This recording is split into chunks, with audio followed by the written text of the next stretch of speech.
Hi everybody, and welcome to our live broadcast this evening. So this is our first Facebook Live from the live studio here, broadcasting across the world from Crossgar, from the Transform People Academy home studios. So today I want to talk to you about the Enigma system of achievement and how it's different to what I've done before with goal setting and goal achievement. So let me give you a little bit of background first of all on where this comes from. So, before I came into NLP, first of all, way back in 2002, 3 and 4, I was working in IT. I was a full-time developer in IT, and I was one of these people that was always busy, right? And I worked in a very stressful environment. It was just coming to that whole 99, 2000, 2001 was around the time of the dot-com boom, and there's a lot of really exciting things going on in the industry. And we're all busy helping people build their big empires, software empires, and all the rest of it. And I was working so much, and we were putting so much work into getting stuff done. But there's another thing that happened as well, which is my stress levels were off the roof, and it was something that I was very aware of at the time, is that the level of frustration and disappointment I got because I never felt I was really moving forward in my career. It was very early in my career at that stage. And a guy said to me, I met a guy who is actually a consultant who came into us. He says, you really need to check out NLP. And I'd never heard about NLP before. But I trusted him, and I said, I'm just going to do the course because he recommended I do. So he talked to me about it a couple of times. I ended up doing my NLP practitioner training, and I discovered something called the keys to achievable outcomes. Now, this is a particular set of questions that really helps you to understand how to set achievable goals. So it's kind of an advanced version of SMART goals. You might have come across SMART goals before. This is kind of an advanced version of it. And then I came across something else called timeline therapy. Now, the timeline therapy is really interesting because what it allows you to do is to remove the obstacles that stop you getting goals in a much, much easier way. And that really sort of opened my eyes to what was possible. And then based with these tools and techniques I'd learned from the NLP practitioner training and from what I'd learned in my own life from just basically being taking massive action and moving quickly in what I was doing, I apply that to myself, and I realized that it's almost infinite things that are possible when you really apply the right strategies and the right understanding to getting results in your life. So from that, then I decided to get really deep into NLP. I became a master practitioner. I became a trainer of NLP. I became a trainer of hypnosis. I became a trainer of timeline therapy. And then I set up my own training academy, Transform People Academy, back in 2005. I've been teaching people NLP and timeline therapy and hypnosis since 2005, which is like over 13 years ago now. So that was the start of a whole new chapter of my life. But one of the things I recognized very early in that period is that people are saying, NLP is great, and I think great that you set up this studio, but how have you applied NLP to your own life outside of just teaching NLP? And I thought it was a really good question. So I took the opportunity to take what I'd learned from NLP and apply it back into my career as a software engineer. And I decided to go freelancing. Now, I just didn't go freelancing because anybody can go freelancing, just look for a local piece of local work and do some freelance work. I decided to go for the pinnacle of what I could actually achieve in the IT industry. So I decided to work in finance in the City of London, in the finance part of the city, financial district of inner city London. So I came over to London and I set up there. And within 6 months, I was working for the London Stock Exchange and purely using the techniques of the keys to achievable outcomes and SMART goals and the tools and techniques I use about, raising my confidence levels and getting really clear and focused on what I wanted to do. I managed to get into my dream job as a consultant working for the London Stock Exchange, and I spent the next 18 months working there, and I left just after making 100 grand a year working for the London Stock Exchange, and then went off and picked another career and applied the exact same technique to that, which was become really, really immersed in yoga and Kundalini yoga and meditation and healing and all that sort of stuff. I spent the next 3 years exploring that whole ecosystem, that whole that set of learnings, and really, really enjoying that journey as well. However, it's a very different journey because teaching yoga isn't as lucrative as as working in IT. So after a couple of years, I decided to explore some other areas and went back into looking at IT, did some freelancing, moved to Northern Ireland at this stage.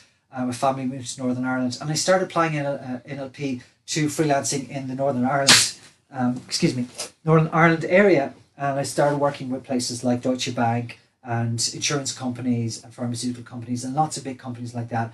And I've had a very, very good career just applying very, very focused outcomes to my goals and getting really, really, really good results. Then in 2005, I said, you know what? While I enjoy IT, I love the actual problem solving IT. I had a problem. And my problem was this. I could spend 6, 12, 18 months working for one customer, for one client, and helping them grow their career, their business, their legacy. But what I found was that I wasn't really getting to meet enough people in what I was doing. I was kind of helping one person at a time for 6 months or 12 months or 18 months. So what I realized that I really wanted to get meeting more people, and I really wanted to get back into doing NLP and coaching full time. Now I always did a little bit of coaching as a part-time business. I was always doing breakthrough sessions with people, or what's now called the Enigma program, working people to help them move and to learn about technology, learn about personal development, learn about mindset, and learn about how their limiting beliefs can prevent them from moving forwards. But it's very much a part-time thing because I was pretty much committed to doing IT. So I might do a 6-month contract and take a few months off and do a little bit of coaching. Then I might do an 18-month contract and do a little bit of coaching, or maybe a little bit of Kundalini yoga, to do some workshops. And that's been kind of a pretty sort of a consistent sort of a role for me, a job for me for the last 18 years now. Is basically working as a freelance contractor for part of that time, doing some part-time coaching, consulting, doing some Kundalini yoga classes, workshops, and then back into IT again.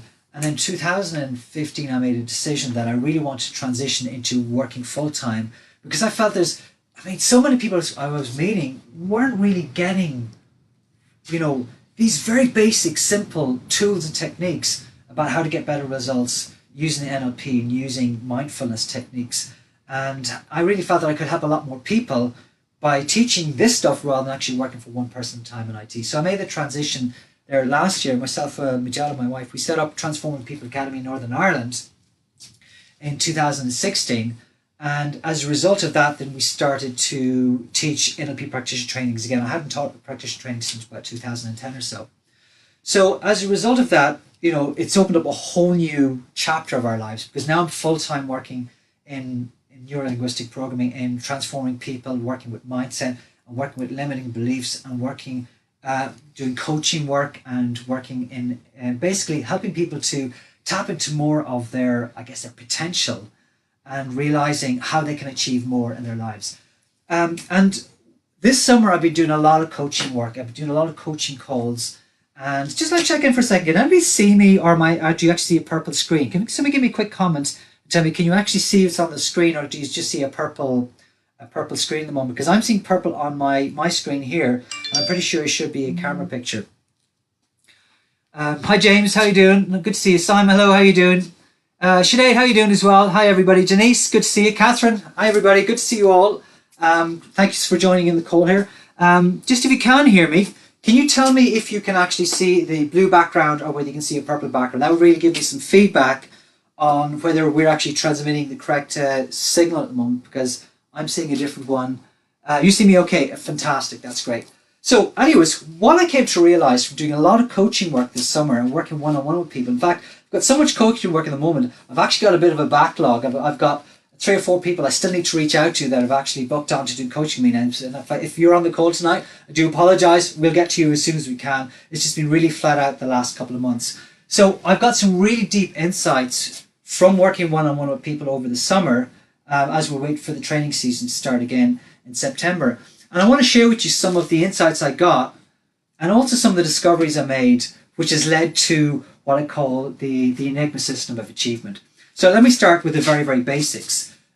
So without going into a lot of the details about what NLP is, let me just talk about what NLP is for just 1 second. What NLP is, NLP stands for Neuro-Linguistic Programming. Neuro refers to the nervous system, and L refers to the language of the nervous system, which is the different ways we can use our senses to observe our experience. And programming, it talks about the programs, the order and sequence of the strategies we run that gives us the results that we get in our life. So if you really want to understand how to get better results in your life, you need to understand NLP, Neuro-Linguistic Programming. But if we look at the linguistic part of neuro-linguistic programming, what actually is that? And that comes down to, I suppose, the Lego building blocks of how we create our experiences from our senses. So what are the senses that we actually talk about the most? We talk about the three primary senses we talk about in neuro-linguistic programming is the visual modality. I'll just script some of these down. So you've got the visual modality, which is sight, you see things. And we've also got the ability to hear things, the sounds we hear, which is the auditory modality, sense of sound. And we've also got the sense of touch or feeling. So touch as in the tactile touch, but also how we feel inside emotionally, whether we feel stressed or feel happy or feel overjoyed. And we call that, in NLP, we call that the kinesthetic modality. So you got the three primary modalities. There's a fourth one as well, which is not so much a modality, it's more like a meta modality. It's about what we say to yourself about these three modalities. What we say to ourselves about the pictures we have, what we say to ourselves about the sounds that we hear, and what we say to ourselves about the tactile feelings, whether we feel pain or feel hurt or feel feelings inside, which would be my emotions such as joy or happiness or depression or whatever it might be.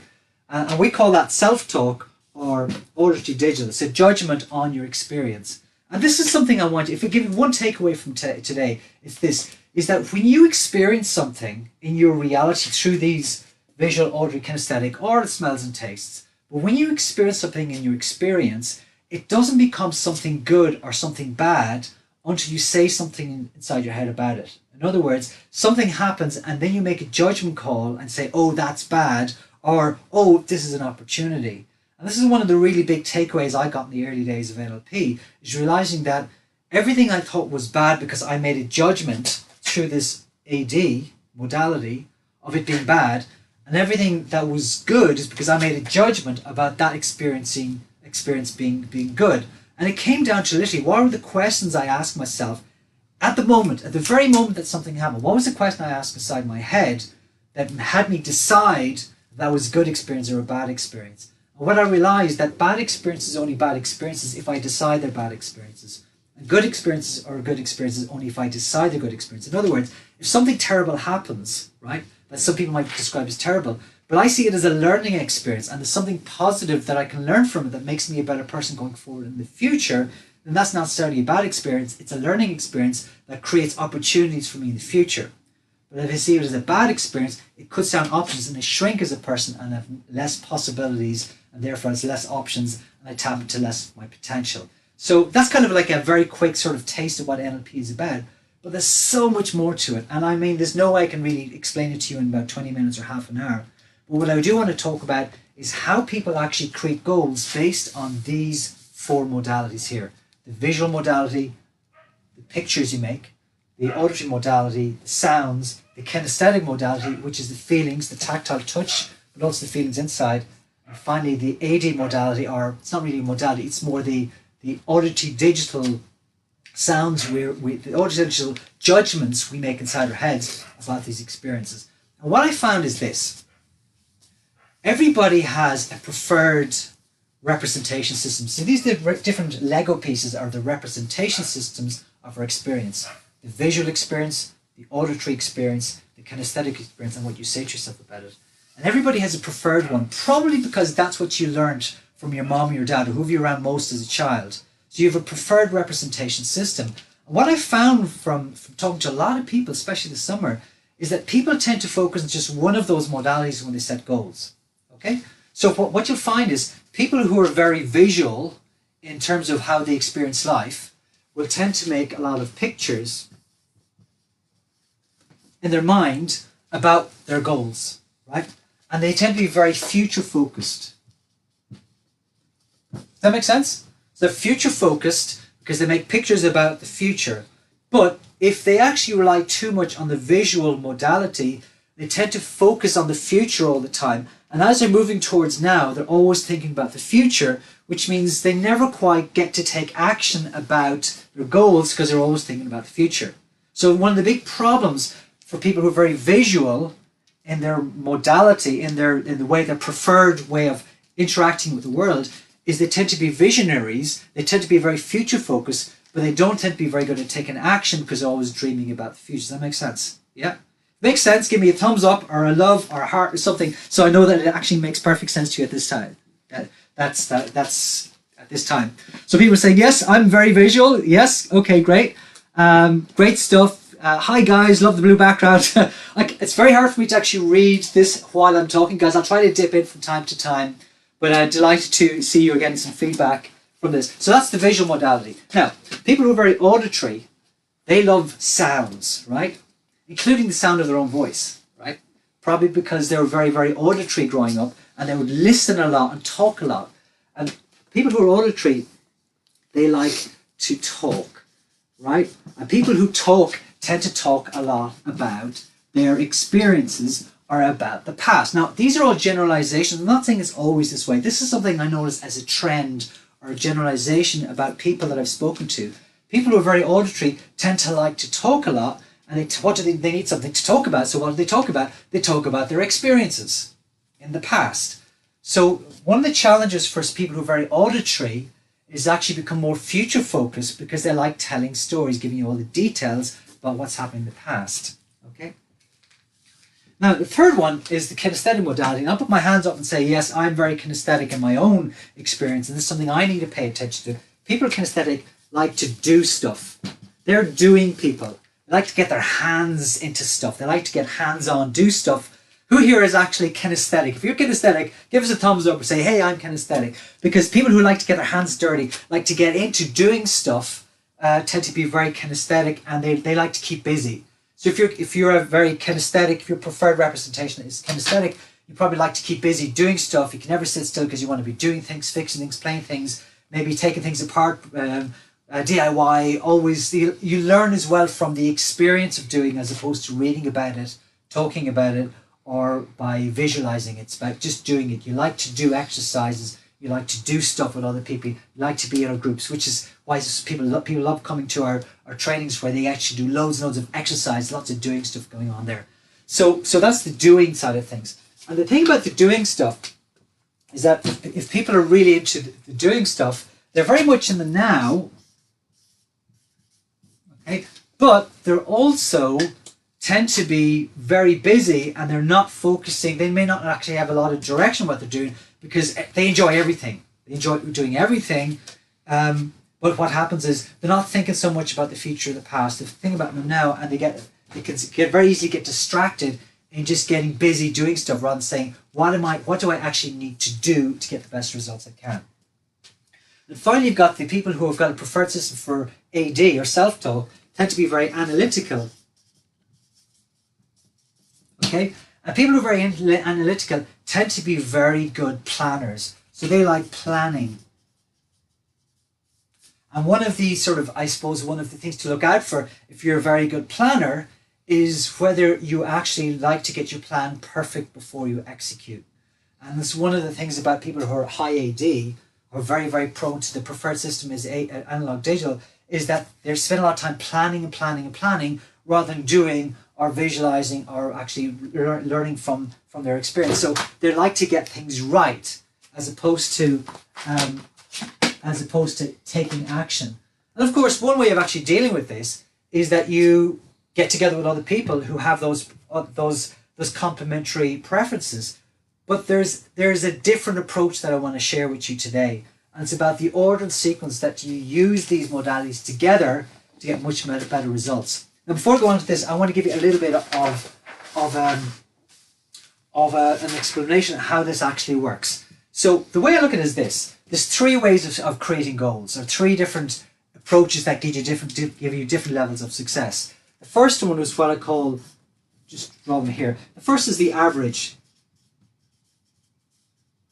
The average way of getting results. This is how most people get results. And the average way of getting results for people is you go out and you just take massive action. So the key here is massive action. Because if you take massive action, then you can actually get massive results. If you take no action, you don't get any results. However, for the average person, that takes a lot of effort. So if I draw a chart here of E,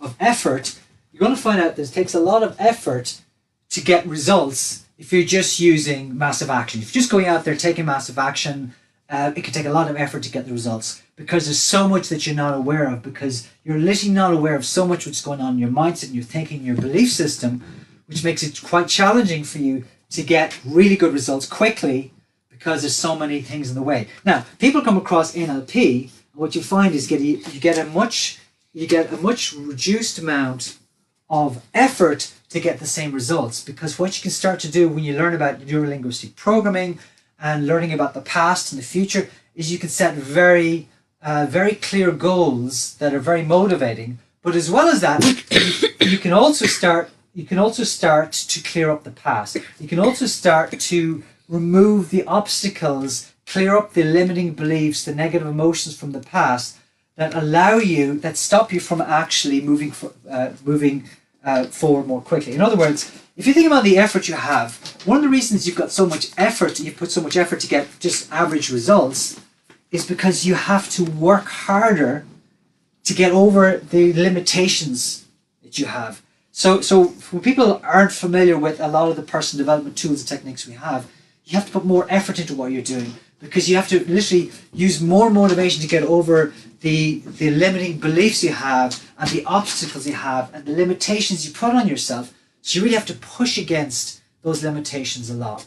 And that can be very difficult. Once you come across NLP and you become highly trained in NLP, then what happens is you start to remove those obstacles. You start to believe more in yourself. You start to remove the limitations you have, whether it's something like, oh, I'm not good enough, or I can't use technology, or I don't like putting myself out on social media, or and whatever words you say about yourself that holds you back, you start realizing that this is not true, and then you can start to really embrace more of your potential and to tap into more of your resources. That makes sense? Is everybody with me there? Anybody make sense? Just say aye. Give us a thumbs up or heart so I know you're still there and you can still hear me. Fantastic. Great stuff. Great stuff. Thank you, guys. So what you find is that the amount of effort you put in really drops off as you learn about NLP. Okay? And that really makes it a lot easier to get goals, because now you can make your goals well formed, you can remove the obstacles from the past, and you can move forward and get much, much better results. That makes sense? So that's that's a big jump from the average person in goal setting. Right? However, what I found is that I did things differently. And what I was doing differently, I said, I need to look at the goal setting approach we use, the keys to achievable outcomes, getting clear on your objectives, getting motivated and all the rest of it. But I realized that kind of unconsciously, I always apply the NLP techniques differently in my life. And I started thinking about how is it I'm getting like these amazing results? I just go out and do something and master it very quickly and get these results. Whereas other people seem to go so far and they kind of fail or give up or stop. So what's different about my thinking? So one of the big problems I came across, especially when I was talking to people who've never done personal development before, is they'll come across, I'll sit down and we have a conversation. I give everybody the opportunity to have one conversation with me called a discovery call to help them get clear on their purpose, to get clear on their goals. And one of the things I found is that so many people didn't have goals. They literally didn't know what they wanted in 18 months, 3 years, 5 years, 10 years ahead. And it was almost like, why would I even want goals? Am I just supposed to figure stuff out as I'm going along? And I was like, no, that's not the way you do it. That's not the point. The point is in order to have direction, you need to have focus. In order to have focus, you need to have something to work towards. And what I found is that people will almost make up a goal. They'll come up with something that wasn't really relevant to them. Quite the often one, the most common one that I've come across is people say, I want to make 6 figures. I want to make 100 grand a year. Right? That's literally the most common goal that people said to me when they were challenged about setting goals. And while I think that's great, and it's good to have goals about making money and making more money, I think that's important. Money is important. If you set a goal that's based around money alone, without actually having an underlying sort of driving force, then you're going to get lost in the money and you're not going to really be able to serve other people and get the results you really want to get. And this became one of the seeding thoughts behind the Enigma system of achievement. So what I want to do now is explain a little bit about the Enigma system of achievement. So first of all, what does Enigma stand for? So this is the system I built. I guess I was always doing it this way, but I've kind of systemized it now in order to teach it, because this is one of the things I'll be teaching in our Enigma program. I do an Enigma program every September. We open up VIP coaching clients, and we do a 12-month program with them. and it's called the Enigma program, and this is part of what we're going to be teaching the Enigma program. So obviously I'm not going to be teaching 12 months worth of content here today, but I do want to give you a taste of the Enigma system and explain one part of this today. So if we look at E-N-I-G, what does Enigma actually stand for? Well, the first part of Enigma is to do with E, which stands for emotions. So one of the things that we teach in all our trainings is you've got to clear up your emotional blocks, first of all, before you actually set focus on your goals.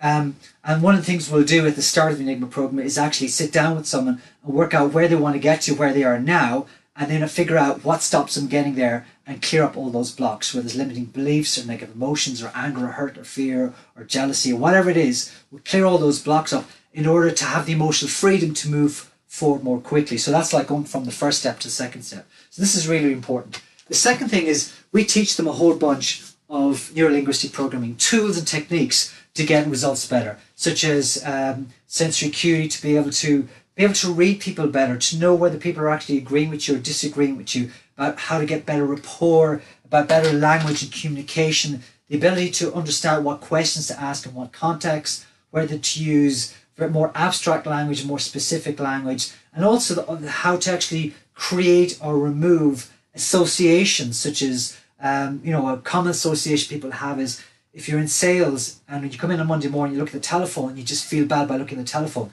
That's an association between you and the telephone, which isn't real. So we teach you how to collapse all those. So we teach a lot of these techniques to really help people get better results.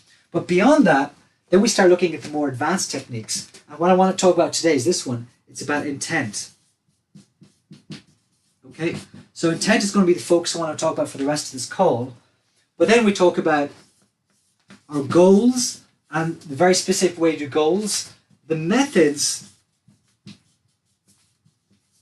are the plans that we actually put in place. These are the achievable plans where we actually coach people along for the 12 months they're actually doing the program. And finally, we teach them how to do it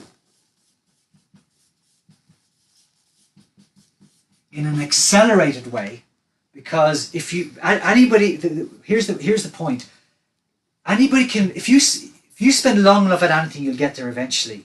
The problem is time is our most valuable commodity today. So in order to move forward quickly, you need to have an accelerated approach to what you do. This is why Transform People Academy is called the School of Accelerated Learning and Personal Development, because we want to give people the techniques and tools and support to move forward more quickly in order to get better results. Okay, so what I want to talk about today is intent, and that's something that I'm going to bring in to the current batch of people doing the Enigma program, because that program is going to work at a much faster and higher level now because of what we've actually been I guess I've extracted from my thinking, but also from talking to people for the last couple of months. And what I want to explain to you is that the way that I approach goal setting is very different to most people. And it comes down to 4 different questions. The first question is how. Right?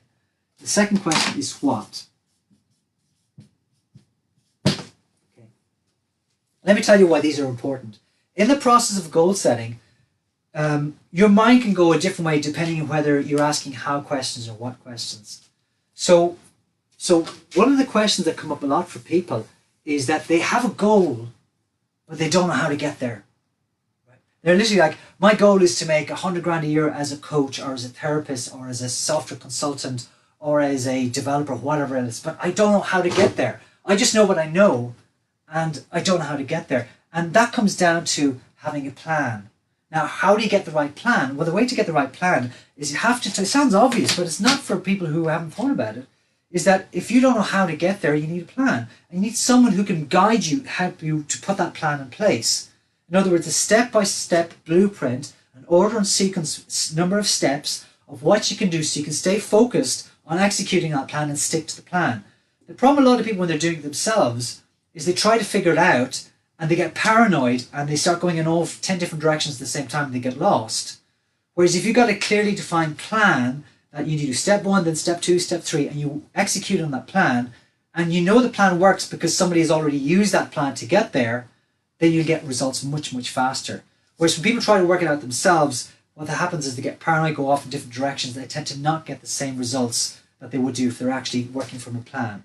So if you're asking questions, how do I get there? Find somebody who's done it before, ideally who's just a couple of steps ahead of you, and then find out what the plan, model them, ask them questions or work with them, or get a coach or get a business mentor or get an expert who can say, this is how you get from where you are to where you get to. And I know it works because I did it. So that's the first step. If you've got asking how questions, you need to put a plan in place and get someone to help you put that plan in place. The second question is like someone's got a goal and the goal's too big. And they say, I've got a million things to do to make my goal become reality. And I'm actually lost because there's so much to do. I'm just an overload. I'm just totally overloaded with what should I do first and I just don't know where to start. Just total overload.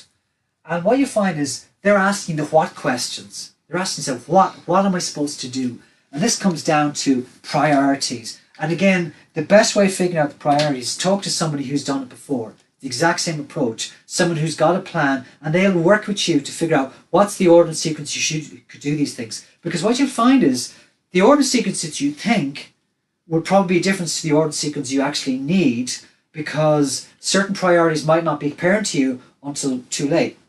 Like a very common one I find is that people really want to understand how to sell themselves and how to sell their products and services to an audience. And they start working on how to sell and learning about selling techniques and maybe marketing techniques and maybe learning how to, use little tricks of sales calls and stuff like that.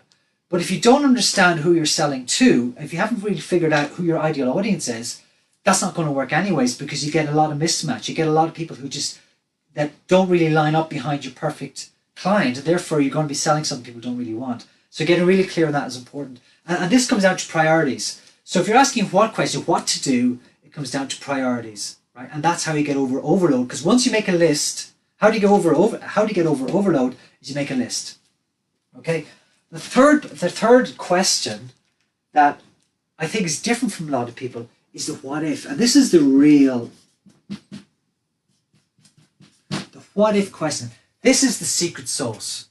This is the difference that makes the difference, because you need to ask what if questions not about your goals for 18 months or making 100 grand or becoming an entrepreneur who can travel around the world and do public speaking or whatever you think you need to be doing.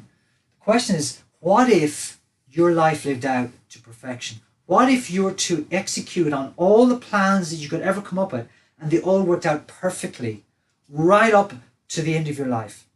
And at the very end of your life, you're to look back on your life and all the things you achieved and all the things you did and everything you wanted to achieve, you achieved. What if that was to be true? Now, I know that's probably not the way it's going to work out. I know that. But that's why it's a what if question. It's about your ability to dream about what your legacy would be. It's about asking yourself, what would it be like if all the things I wanted happened? There's a different way I want you to think about it. What if you knew what your purpose was for being on this planet? What if you knew what your purpose was and that you're so clear in your purpose that you had a vision of how your life would work out because you would only do things that are actually aligned with your purpose? And as a result of that, you were to create a legacy for other people to benefit from. What would that look like? And this is the thing that I've always been thinking about since the first time I came across NLP, is like, what was the legacy? What was the difference I wanted to make? What was the impact I wanted to make? What was the way I wanted to influence people so they understood what I was doing?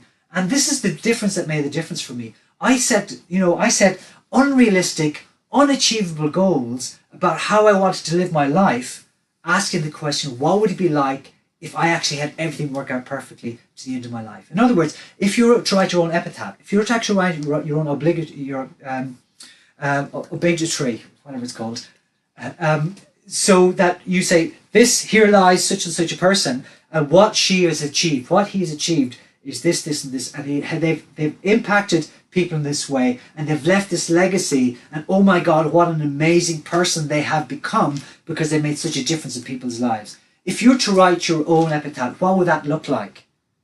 Because it's only by doing that that you really start to realize the importance of the legacy that you need to leave behind.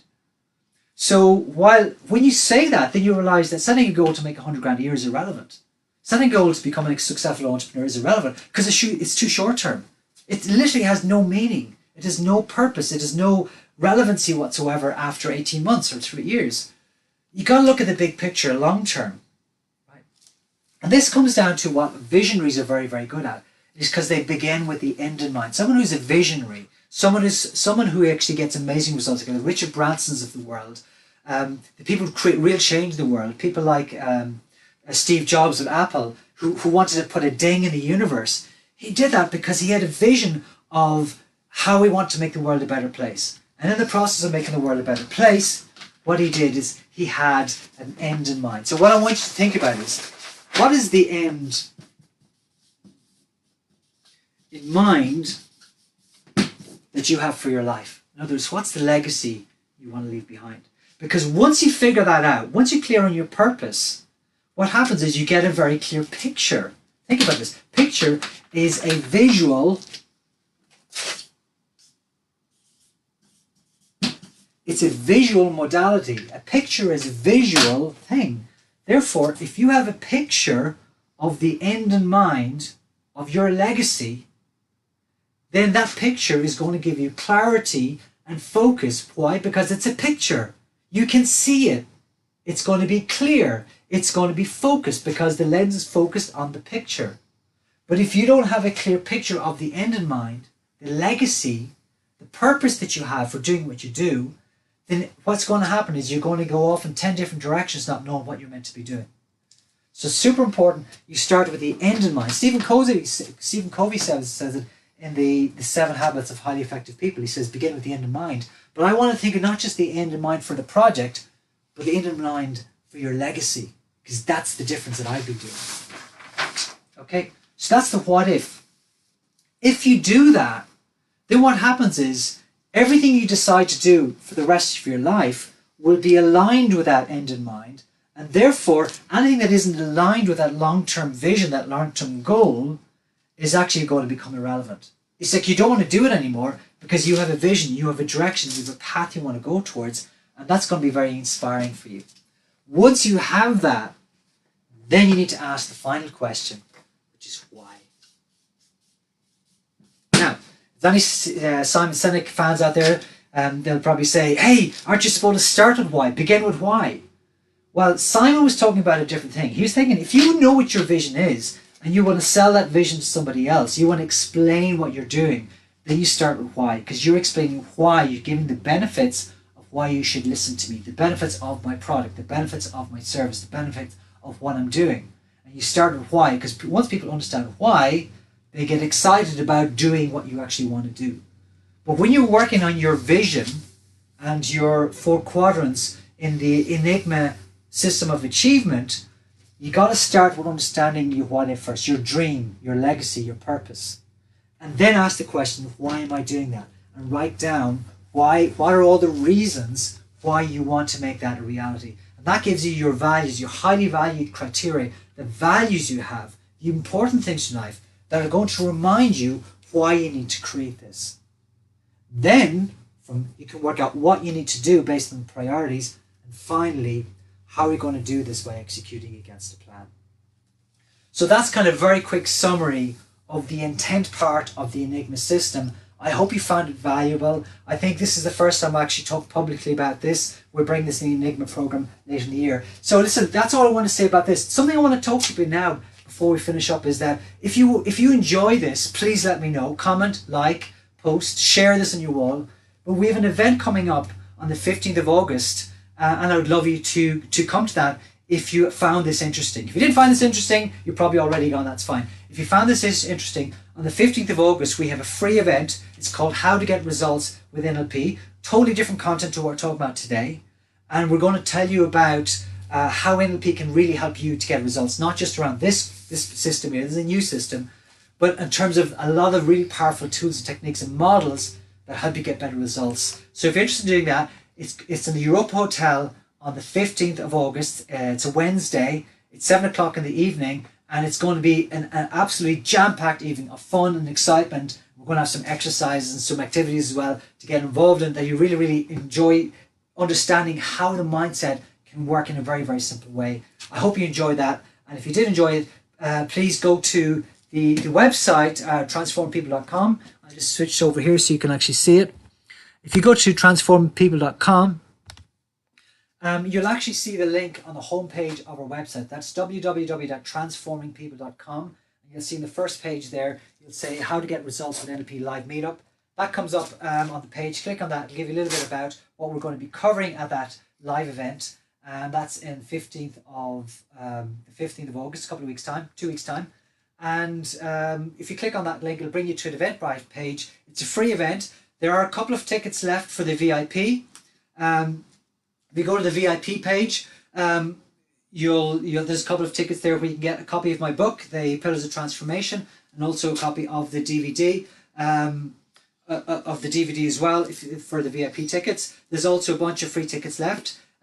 If the tickets are sold out, please, there's a waiting list there that you can actually join, and when we release more tickets, you'll actually be able to get those if we've any capacity left, depending on the venue. So I hope to see you there. I hope you got value from this evening. If you did, please share this, let people know about it, and we hope to have these talks more regularly going forward in the future. And that's it for now. So I hope you had a wonderful evening. And again, make sure that you get your tickets for how to get results for NLP by coming to our event on the 15th of August, and look forward to seeing you there. So have a wonderful evening, and we'll talk to you soon. Okay, take care and goodbye.